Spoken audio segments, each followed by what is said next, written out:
Guys, सबसे पहले अपनी भाषा चुनो, हिंदी या इंग्लिश। स्क्रीन पर सेटिंग्स आइकन पर क्लिक करो और ऑडियो ट्रैक में जाकर हिंदी या इंग्लिश सिलेक्ट करो। अभी तक की कहानी में हमने देखा कि तेंगलिन ने वैंगलिन के दोस्त की जान ले ली थी और अब वो वैंगलिन के पीछे पड़ा हुआ था। वैंगलिन उससे अपनी जान बचाते हुए किसी तरह से तैंगजिया सिटी से बाहर निकलता है, लेकिन तैंगली वहाँ भी उसका पीछा नहीं छोड़ता। वो अपने सबसे खतरनाक अटैक का इस्तेमाल कर रहा था वैंगलिन को खत्म करने के लिए, लेकिन मास्टर सीधू टेलीपोर्ट कर बार बार उसे बचा ले रहे थे। इसी तरह से वैंगलिन कई दिनों तक तैंगली से बचते हुए भागता रहता है, लेकिन तैंगली उसका पीछा नहीं छोड़ता। ये लोग भागते भागते फॉरबिडन फॉरेस्ट के पास पहुंच चुके थे। वैंगलिन अपनी जान बचाने के लिए फॉरबिडन फॉरेस्ट में एंटर कर गया, जो देखकर तैंगली ने फैसला किया कि वो भी फॉरेस्ट के अंदर जाएगा और वैंगलिन को खत्म कर अपने इस मिशन को सक्सेसफुली पूरा करेगा। अब इस बात की स्टार्टिंग भी इसी के आगे से होती है। हमें सबसे पहले तैंगली के बचपन का एक सीन दिखाया जाता है। एक मॉन्क उनका एक ट्रेजर लेकर भाग रहा था। तैंगली कुछ गार्ड्स के साथ अकेले उस मॉन्क के पीछे पड़ गया। तब तैंगली की एज बहुत कम थी, लेकिन तब भी वो ताकतवर था और साथ ही साथ अपनी तैंगजिया सिटी में था, जहाँ उसके अलावा और कोई बास का इस्तेमाल नहीं कर सकता। उस मॉन्क ने माफी मांगी और समझाया कि जिस ट्रेजर को वो चुरा रहा है असल में वो उन्हीं का है, लेकिन तैंगली ने उसकी एक बात नहीं सुनी और अटैक करके उसे वहीं मार दिया। जैसा कि हमें पता है कि तैंगजिया सिटी का रूल है कि कोई भी वहाँ पास का इस्तेमाल नहीं कर सकता, लेकिन तैंगली ने रूल तोड़ दिया। फिर भी उसके ग्रैंडफादर ने उसे कुछ नहीं कहा, जिसके बाद तैंगली समझने लगा कि वो जो चाहे कर सकता है, उसे रोकने वाला कोई नहीं है। और शायद ये बहुत बड़ी गलती थी, जिसकी वजह से तैंगली ने फॉरबिडन फॉरेस्ट में एंट्री करने का फैसला किया, क्योंकि उसके ग्रैंडफादर ने उसे मना किया था यहाँ आने के लिए। वो यहाँ के खतरे के बारे में जानते थे। इस फॉरेस्ट में अजीब तरह की वाइन्स हैं, जो कि स्पिरिचुअल एनर्जी पर रिएक्ट करती हैं। कितना भी पावरफुल कल्टीवेटर हो, ये वाइन्स उसकी पावर को महसूस कर उसे पकड़ लेती हैं और उसकी स्पिरिचुअल एनर्जी कंज्यूम करने लगती हैं। वैसे तैंगली अभी जब उस फॉरेस्ट के अंदर पहुंचा तो वहाँ बड़े बड़े पेड़ थे। वो समझ गया कि वैंगलिन छुपने के लिए इन्हीं पेड़ों का सहारा लेगा, इसलिए वो भी नीचे आ चुका था। वहाँ कुछ दूर आगे बढ़ने के बाद उसे वैंगलिन का खून दिखाई दिया। उसने तुरंत फैसला किया कि वो आसपास के पेड़ को हटाकर देखेगा। वैंगलिन जरूर यहीं आसपास कहीं छुपा होगा। ऐसा सोचकर उसने अपने जायंट स्पिरिचुअल स्पॉट को समन किया, जिसके लिए स्पिरिचुअल एनर्जी लगी और वो वाइन्स तुरंत ही उस पर हमला करने लगी। अभी वैसे तो तैंगली ने अटैक कर उन्हें डिस्ट्रॉय कर दिया था, लेकिन वो बार बार रीजनरेट होती जा रही थी और अभी तैंगली को पकड़ने ही वाली थी। लेकिन इतने में ही तैंगली की शील्ड एक्टिवेट हो गई, जिसने उसे बचा लिया।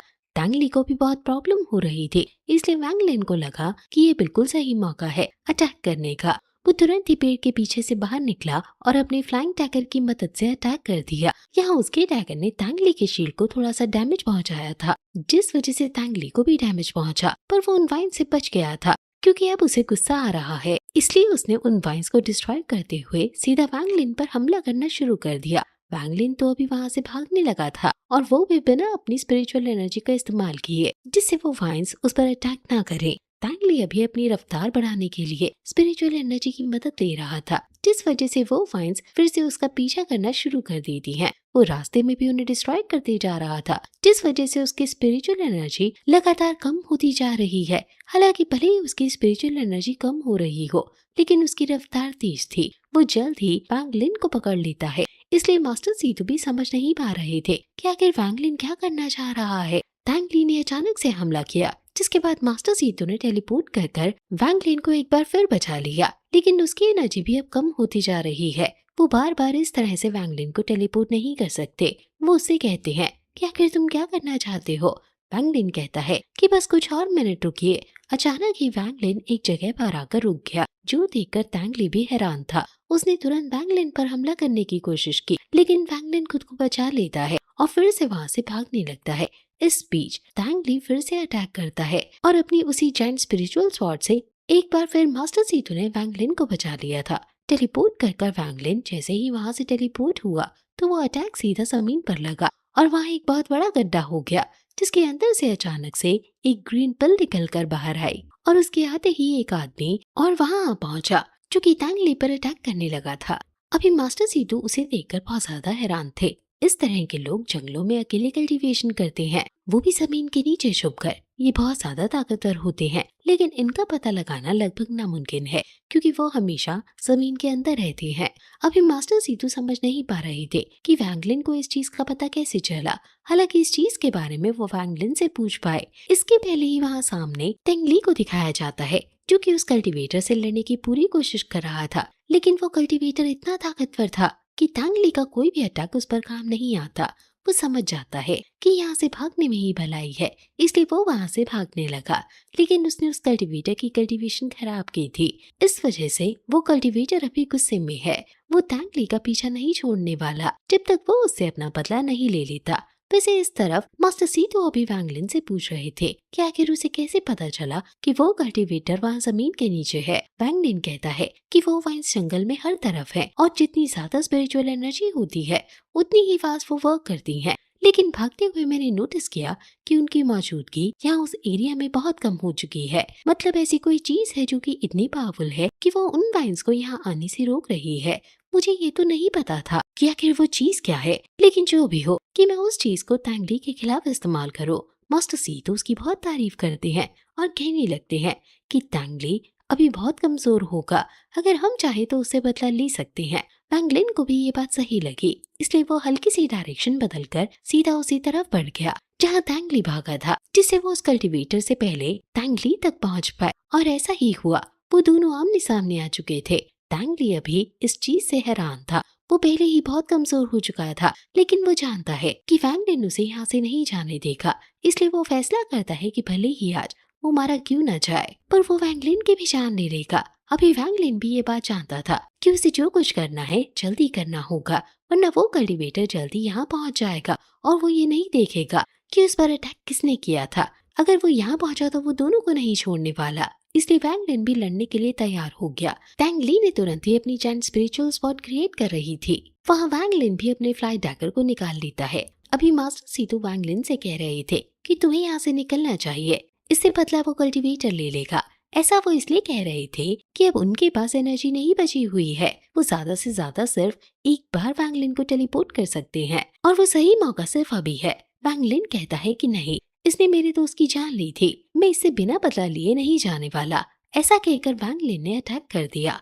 वहाँ तेंगली ने भी सेम टाइम पर अटैक किया था। अगर ये अटैक पहले हुआ होता तो शायद तेंगली यहाँ जीत जाता, क्योंकि तब उसके पास अपनी पूरी एनर्जी थी। लेकिन अब वो कमजोर पड़ चुका है, इस वजह से उसकी स्पीड कम हो गई। वैंगलिन का अटैक पहले तेंगली को जाकर लगा और तेंगली घायल हो गया। हालांकि उसकी जायंट स्पिरिचुअल स्पॉट अभी भी वैंगलिन की तरफ बढ़ रही थी। मास्टर सीतू को यही सही मौका लगा, इसलिए उन्होंने तुरंत ही वैंगलिन को टेलीपोर्ट कर बचा लिया। वैंगलिन ने भी अपनी जान बचते ही फिर से अटैक कर तेंगली की जान ले ली और उसकी बॉडी को अपनी स्टोरेज रिंग में रख लिया और तुरंत ही वहाँ से निकल गया, क्योंकि वो जानता था कि वो कल्टीवेटर जल्दी यहाँ पहुँच जाएगा। उस धमाके की वजह से आसपास पेड़ों पर आग लग चुकी थी। कल्टीवेटर उस धुएं को देखकर वहाँ पहुँचा, लेकिन वहाँ कोई भी नहीं था, जिस चीज से उसे बहुत ज्यादा गुस्सा आया। अगले सीन में हम देखते हैं कि वैंगलिन अभी उस जगह से दूर एक पत्थर पर बैठा हुआ था जहाँ मास्टर सीतू उस पर चिल्ला रहे थे, क्योंकि वैंगलिन ने बहुत बड़ी बेवकूफी की। अगर तब वो वैंगलिन को टेलीपोर्ट नहीं कर पाते तो शायद वैंगलिन अपनी जान गंवा देता। वैंगलिन कहता है कि नहीं, मैंने सब सोच समझ कर किया था। मैं जानता था कि तेंगली बहुत ज्यादा कमजोर पड़ चुका है, उसकी स्पीड भी कम हो चुकी है। मुझे पता था कि मैं उसे हरा दूंगा, इस वजह से मैंने उससे लड़ने का फैसला किया। अब भले ही वैंगलिन ने बहुत बड़ा रिस्क लिया हो, लेकिन इस चीज में वो कामयाब हुआ, इसलिए मास्टर सीतू भी उससे बहुत इम्प्रेस थे। तभी वैंगलिन कहने लगता है कि आप मुझे सोल कैप्चरिंग टेक्निक के बारे में बता रहे थे, जिसमें मुझे किसी की जान लेनी थी। भले ही ना चाहते हुए ही सही, पर मैंने तेंगली की जान ली है। उसकी बॉडी अभी भी मेरे पास है, क्या मैं उसकी सोल को एब्जॉर्ब कर सकता हूँ? इस पर मास्टर सीतू कहते हैं कि हाँ, ये सबसे सही फैसला होगा। वैसे भी तेंगली इतनी कम एज में फाउंडेशन स्टेज अचीव कर चुका था। वो सच में टैलेंटेड था, बस उसके अंदर घमंड था। उसकी सोल एब्जॉर्ब करने से तुम्हें बहुत ज्यादा हेल्प मिलेगी और जल्द ही तुम भी फाउंडेशन स्टेज हासिल कर लोगे। वैंगलिन ने तुरंत ही तेंगली की सोल निकालना शुरू कर दी। सोल कैप्चरिंग टेक्निक एक लंबी प्रोसेस है। इस चीज के लिए उसने तेंगली की बॉडी को बाहर निकाला। तेंगली की जो सोल थी वो अभी भी कॉन्शियस है। वो वैंगलिन से कह रही थी कि वैंगलिन ऐसा ना करे, लेकिन वैंगलिन उसे माफ नहीं करने वाला। अचानक ही तांग ली की बॉडी से एक प्रोटेक्शन बैरियर डिस्ट्रॉय हुआ, जो कि उसके ग्रैंडफादर ने उसे प्रोटेक्ट करने के लिए लगाया था, जिससे उन्हें पता चल सके कि कहीं तांग ली कोई प्रॉब्लम में तो नहीं। उसके डिस्ट्रॉय होते ही उन्हें एक सिग्नल मिला और वो समझ गए कि तांग ली की जान खतरे में है। अभी उसी प्रोटेक्शन तालिस्मान के जरिए उन्होंने एक बॉटल ओपन किया, जिसे वो तांग ली को देख पा रहे थे। वहाँ उन्हें वैंगलिन भी देखने को मिला। उन्हें पता चल गया कि उनका ग्रैंडसन मारा जा चुका है और अब उसकी सोल को एब्सॉर्ब किया जा रहा है। वो वैंगलिन को धमकाने लगे कि वैंगलिन ऐसा कुछ भी ना करे। वैंगलिन ने अपना बदला ऑलरेडी ले लिया है, इसलिए वो तांग ली की सोल को जाने थे। लेकिन वैंगलिन उनकी कहाँ सुनने वाला था। वो वहाँ से कुछ नहीं कर सकते। ये बात वैंगलिन भी जानता है और अगर कर भी सकते तो भी वैंगलिन अपना बदला लेता। वो उनसे साफ कह देता है कि इसने मेरे दोस्त की जान ली और ये मेरी भी जान लेना चाहता था। शायद मेरे दोस्तों ने भी माफी मांगी होगी, लेकिन इसने उसे नहीं छोड़ा, तो मैं आखिर इसे क्यों छोड़ूं? ऐसा कहकर वैंगलिन ने अपनी प्रोसेस और ज्यादा फास्ट कर दी।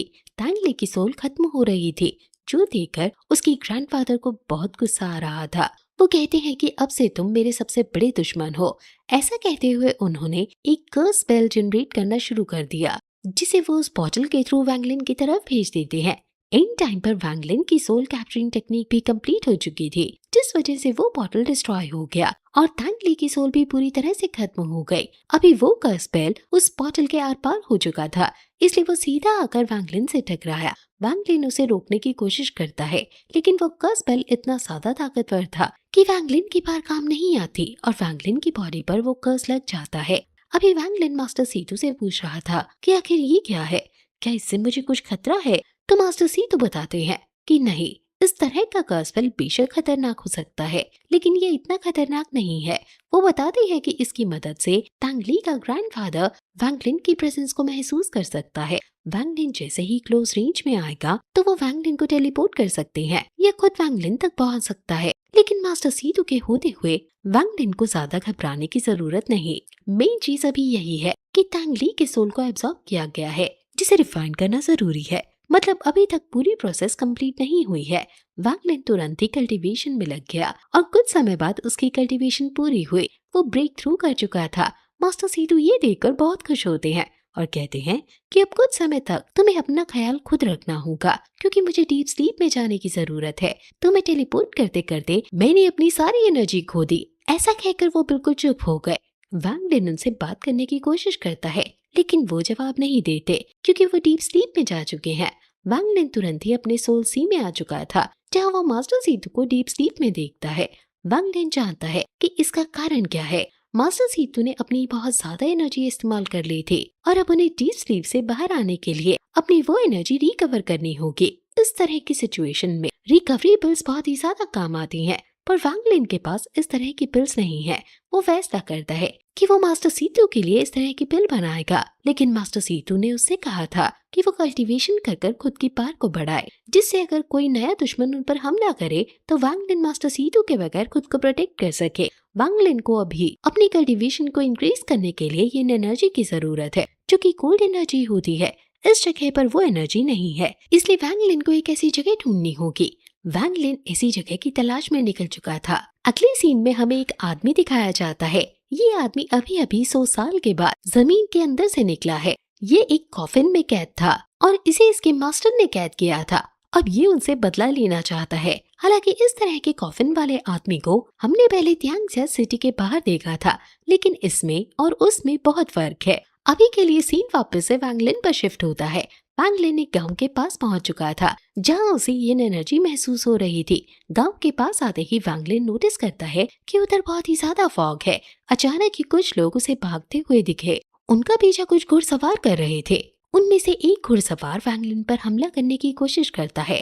वैंगलिन खुद को बचाने वाला था, लेकिन वैंगलिन देखता है कि वो सब सिर्फ एक इल्यूजन है। असल में इसी तरह से इस गांव पर हमला हुआ था और सभी लोग मारे गए। वैंगलिन उनके लिए थोड़ा दुखी था, पर वो कुछ नहीं कर सकता। वो चुपचाप वहाँ से आगे बढ़ गया। ये जगह वैंगलिन की कल्टीवेशन के लिए बिल्कुल सही थी, क्योंकि मरे हुए लोगों से ये एनर्जी बहुत ज्यादा निकलती है। यहाँ पर ये एनर्जी बहुत ज्यादा अमाउंट में है, इसलिए वैंगलिन एक अच्छी सी जगह देखकर वहाँ कल्टीवेशन के लिए बैठ जाता है। खुद को बचाने के लिए उसने एक फॉर्मेशन भी आसपास लगा दिया था, जिससे कोई उसके नजदीक न आ पाए। कुछ ही देर में हम देखते हैं कि एक नीला आदमी अचानक से उस जगह पर आ गया वैंगलिन उस वक्त कल्टीवेशन कर रहा था, लेकिन जैसे ही उस आदमी का पैर वैंगलिन के उस फॉर्मेशन पर पड़ा तो वैंगलिन को इस बारे में पता लग गया। वैंगलिन को उससे थोड़ा खतरा महसूस हुआ क्योंकि वो आदमी बहुत अजीब दिख रहा था, इसलिए वैंगलिन उस पर हमला करने की कोशिश करता है, जिससे उस आदमी को थोड़ी सी चोट लग गई। वैंगलिन का फॉर्मेशन पहले ही उसे डैमेज कर चुका था। उस आदमी ने अचानक ही अपने पास से तालिस्मान निकाला और खुद को पूरी तरह से हील कर लिया। साथ ही वो वैंगलिन को समझाने लगा कि वो उस पर हमला नहीं करना चाहता। असल में वो वैंगलिन की तरह बात नहीं कर सकता, इसलिए वो इशारों में समझाने की कोशिश कर रहा था, पर वैंगलिन को कुछ भी समझ नहीं आ रहा था। अचानक ही वो आदमी अपने पीछे बनी पत्थर की दीवार पर जोरदार मुक्का मारता है और उसे तोड़ देता है, और उसके बाद कुछ पत्थर उठाकर वैंगलिन को दिखाने लगता है। वैंगलिन इशारों में उसकी बात समझ चुका था। वो आदमी चाहता था कि वैंगलिन उसके लिए वही सेम फॉर्मेशन क्रिएट करे जो कि वैंगलिन ने खुद को प्रोटेक्ट करने के लिए वहाँ उस जगह के बाहर बना रखा था। ये एक तरह से रॉक फॉर्मेशन है जिसमें स्पिरिचुअल एनर्जी की मदद से सभी रॉक्स को कनेक्ट कर दिया जाता है, जिससे किसी का भी ध्यान वहाँ उस इनविजिबल स्पिरिचुअल एनर्जी के पास पड़े तो वो फॉर्मेशन एक्टिवेट हो जाए और उसके क्रिएटर को इस बात का पता चल सके कि कोई वहाँ आ चुका है। वैंगलिन को नहीं पता कि वो सेम वैसा फॉर्मेशन क्यों बनवाना चाहता है, पर वैंगलिन को इस चीज में कोई खतरा नहीं, इसलिए वो उन पत्थरों से एक फॉर्मेशन क्रिएट कर उसे दे देता है और वो आदमी भी खुशी खुशी उन पत्थरों को वहाँ से ले जाता है। वैंगलिन को अभी बिल्कुल भी समझ नहीं आया था कि अभी अभी क्या हुआ, लेकिन इतने में ही वो नीला आदमी फिर से वहाँ आ गया। हालांकि वैंगलिन को लगा कि शायद वो हमला करने वाला है क्योंकि उसने पत्थर उठा रखे थे, पर असल में वो वैंगलिन को शुक्रिया कहने के लिए आया था। वो वैंगलिन की तरफ एक गेंद फेंकता है तो वैंगलिन को पता लगता है कि वो एक खास ट्रेजर है। वो एक इल्यूशन ऑर्ब थी जिसके थ्रू वैंगलिन अपना एक क्लोन क्रिएट कर सकता है। वो क्लोन बस एक इल्यूशन होगा, लेकिन फिर भी उससे बहुत पावरफुल एनर्जी निकल रही थी। इससे वैंगलिन किसी को भी बेवकूफ बना सकता है। वैंगलिन के हिसाब से एक नॉर्मल से फॉर्मेशन के लिए इस तरह का गिफ्ट एक अच्छा सौदा रहा। हालांकि अब वो नीला आदमी फिर से वहाँ से चला गया था। वैंगलिन भी अब उस जगह पर नहीं रुकता क्योंकि वहाँ की ये एनर्जी भी वैंगलिन के कल्टीवेशन के काम की नहीं। असल में वैंगलिन एक नई टेक्निक को सीखने की कोशिश कर रहा है जिसके 3 स्टेज हैं। पहले स्टेज को वैंगलिन ने क्लियर कर लिया, जिसके लिए नॉर्मल अमाउंट में ये एनर्जी की जरूरत थी। अब उसे ज्यादा एनर्जी चाहिए, इसलिए ज्यादा अच्छी जगह ढूंढनी होगी। कुछ देर तलाश करने के बाद उसे एक ऐसी जगह मिल भी जाती है जहाँ वो शांति से बैठकर कल्टीवेशन करने लगता है। इस बीच सीन चेंज होकर उसी आदमी पर आता है जिसे अभी हमने कुछ देर पहले जंगल में देखा था। वो अभी अपने मास्टर को ढूंढने निकला है। अचानक ही रास्ते में उसे वही कल्टीवेटर दिख गया जिसकी त्यान ली से लड़ाई हुई थी। हालांकि यहाँ उस आदमी ने उस कल्टीवेटर पर हमला नहीं किया। वो उससे कहने लगा कि मैं अपने मास्टर से बदला लेना चाहता हूँ। मैं जानता हूँ कि तुम भी एक स्लेव हो, इसलिए तुम मेरी मदद कर सकते हो। अगर मैं मेरे मास्टर की बॉडी पाने में कामयाब हुआ तो मैं वादा करता हूँ कि तुम्हें भी फायदा जरूर होगा। ये सुनकर उस स्लेव ने, मतलब उस कल्टीवेटर ने उस आदमी का साथ देने के लिए हाँ कर दी। वैसे अब सीन वापस वैंगलिन पर आ चुका था जो सेकंड स्टेज भी क्लियर कर चुका है, मगर अब थर्ड स्टेज को कंप्लीट करने के लिए उसे और ज्यादा ये एनर्जी की जरूरत है जो कि यहाँ उसे नहीं मिल पाएगी। इसलिए वो फिर से दूसरी जगह की तलाश के लिए निकलने वाला था, पर इतने में ही वहाँ वो नीला आदमी आ गया। वो अभी वैंगलिन से कुछ कहना चाहता था कि ना जाने ये यहाँ क्यों आया है, इसलिए वैंगलिन फिर से हमला करने के लिए तैयार हो चुका था। पर वो आदमी समझाने लगा कि मैं तुम पर अटैक नहीं करना चाहता। कुछ देर बाद वैंगलिन ये बात समझ गया। वो आदमी अभी वैंगलिन को कहीं ले जाना चाह रहा था। वैंगलिन ने जब कहा कि क्या तुम चाहते हो कि मैं तुम्हारे साथ चलूं, तो वो हाँ करने लगा, जिसे वो वैंगलिन की बात समझ पा रहा हो। वैंगलिन भी उसके पीछे चला गया क्योंकि अब वैंगलिन को उससे खतरा महसूस नहीं हो रहा था। कुछ देर के बाद ये एक अजीब सी जगह पर पहुंच चुके थे जहाँ के घर पूरी तरह से टूटे हुए हैं। वैंगलिन उससे पूछता है कि क्या ये तुम्हारा घर था, जिस पर वो हाँ करता है और अचानक ही उन टूटे हुए घरों पर चढ़ता है जहाँ कुछ स्टोन्स लगे हुए थे और एक फॉर्मेशन एक्टिवेट करने लगता है। 4 स्टोन्स को कनेक्ट करने के बाद अचानक से फॉर्मेशन एक्टिवेट हुआ और वहाँ एक बड़ा सा स्टैचू बाहर निकल कर आया जो कि इतने समय से जमीन के अंदर दफन था। अभी वो नीला आदमी वैंगलिन को स्टैचू के ऊपर आने को कहता है। वैंगलिन जब वहाँ आता है तो महसूस करता है कि वहाँ ये एनर्जी बहुत ही ज्यादा हाई अमाउंट में है, जितनी वैंगलिन को चाहिए थी उससे भी ज्यादा। वो नीला आदमी वैंगलिन को यहाँ इसलिए लाया था क्योंकि वो बहुत देर से वैंगलिन पर नजर रख रहा था। वो समझ गया था कि वैंगलिन कल्टीवेट करना चाहता है। वैंगलिन तुरंत ही वहाँ बैठ गया और कल्टीवेट करने लगा। धीरे धीरे वैंगलिन को कई दिन बीत गए और वो नीला आदमी वहीं नीचे बैठा हुआ वैंगलिन की कल्टीवेशन पूरी होने का इंतजार करता रहा। अभी वैंगलिन की कल्टीवेशन पूरी होने वाली थी, मतलब वो उस टेक्निक को मास्टर करने वाला था। अचानक ही उस नीले आदमी को कुछ महसूस हुआ, जैसे कि कोई उनकी तरफ आ रहा हो, और वो तुरंत वैंगलिन के पास आकर अचानक से एक रिवर्स फॉर्मेशन क्रिएट करने लगा, जिससे वो उस स्टैचू को वापस जमीन के अंदर भेज पाए। और साथ ही उसने एक पोर्टल ओपन किया, जिसके थ्रू वो वैंगलिन को वहाँ से ले जाता है। कुछ ही देर में वहाँ वो आदमी पहुँचा जिसे हमने जंगल में देखा था। अभी उसने आते ही हमला कर दिया था, सीधा उस पोर्टल पर जो कि उस नीले आदमी ने क्रिएट किया, लेकिन वो पोर्टल वहाँ से गायब हो गया।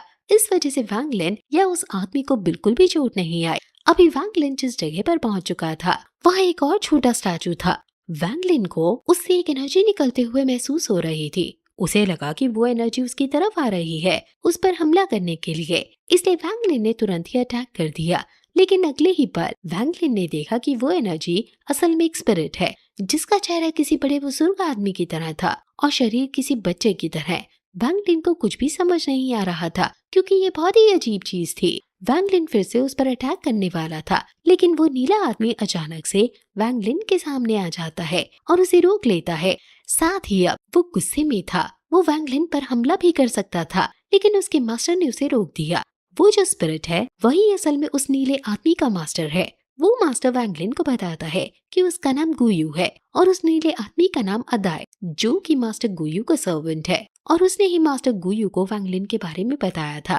वैसे अभी वैंगलिन को कुछ भी समझ नहीं आ रहा, क्योंकि ये सब चीज बहुत ही ज्यादा नई नई सी थी। वैंगलिन ने इससे पहले कभी इस तरह की चीज नहीं देखी, पर अभी ये सब बताने का समय नहीं था। मास्टर गुयू ने वहाँ एक फॉर्मेशन क्रिएट किया, जिसके थ्रू वो बाहर का नजारा देख सकते थे। वहाँ वही आदमी खड़ा था जो कि अभी मास्टर गुयू को चिल्ला रहा था और कह रहा था कि तुम कब तक छुपोगे, अब मैं यहाँ आ चुका हूँ, तुम मुझसे नहीं भाग सकते। वैंगलिन समझ गया कि मास्टर गुयू असल में उस आदमी के भी मास्टर हैं, पर वैंगलिन को नहीं पता कि वो हमला क्यों करना चाहता है। जब वैंगलिन ने ये सवाल पूछा तो मास्टर गुयू ने बताया कि वो कॉफिन सेक्ट से बिलोंग करते हैं और वहाँ के लोग बॉडीज को रिफाइन कर उन्हें अपना स्लेव बनाते हैं। इससे उनकी ताकत बढ़ती है, पर कभी कभार इस तरह के स्लेव्स क्रिएट करने में गड़बड़ हो जाती है। जब उन्होंने उस आदमी को अपना स्लेव बनाया तब उनकी बार बहुत ज्यादा बढ़ी, लेकिन उन्होंने कुछ गलती कर दी थी, जिस वजह से वो स्लेव उनके ही खिलाफ चला गया।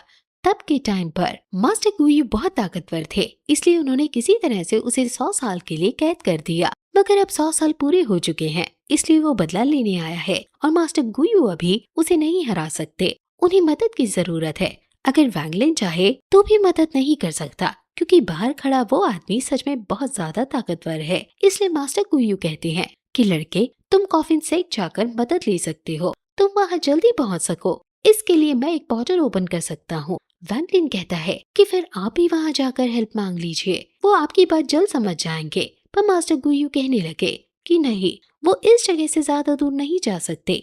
अभी वैंगलिन के पास कोई और चारा भी नहीं है।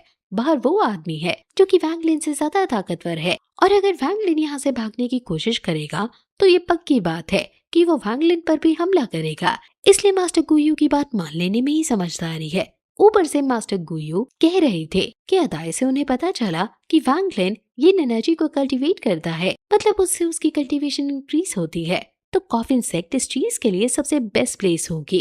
अगर वैंगलिन उनकी मदद करेगा तो उसे वैंगलिन को भी फायदा होगा। इस वजह से वैंगलिन ने हाँ कर दी। पर तब तक वो बाहर खड़ा हुआ आदमी उस स्टैचू पर कहीं हमला कर चुका था, जिस वजह से वो स्टैचू टूटने लगा। लेकिन इसी के साथ ये पार्ट यहीं पर खत्म होता है।